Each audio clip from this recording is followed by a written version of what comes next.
Extrait du chapitre 12.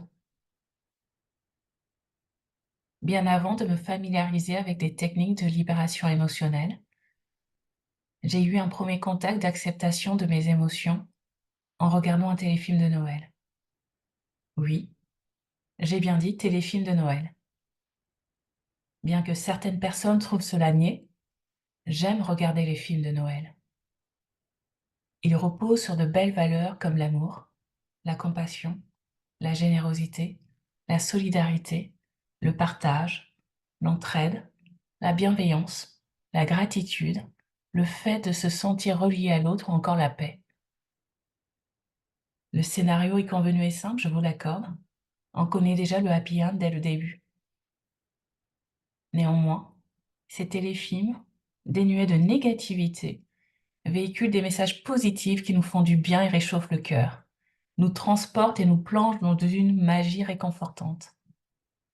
On peut facilement s'identifier aux personnages qui traversent des moments difficiles, ressentent des émotions. Leurs blessures peuvent faire écho à nos propres blessures.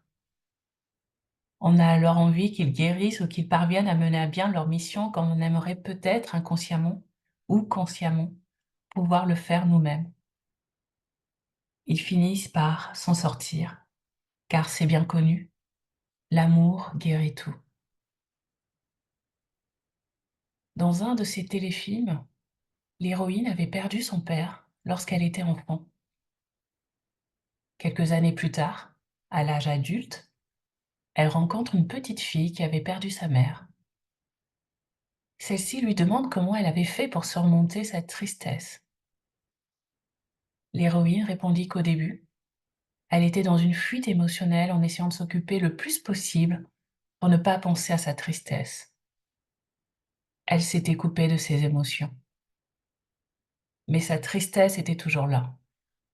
Et un jour, elle décida d'y faire face, de l'accepter, de la ressentir, ce qui lui permit de s'en libérer, de s'ouvrir de nouveau à la joie et à l'amour, car la fuite émotionnelle l'empêchait de ressentir toute émotion.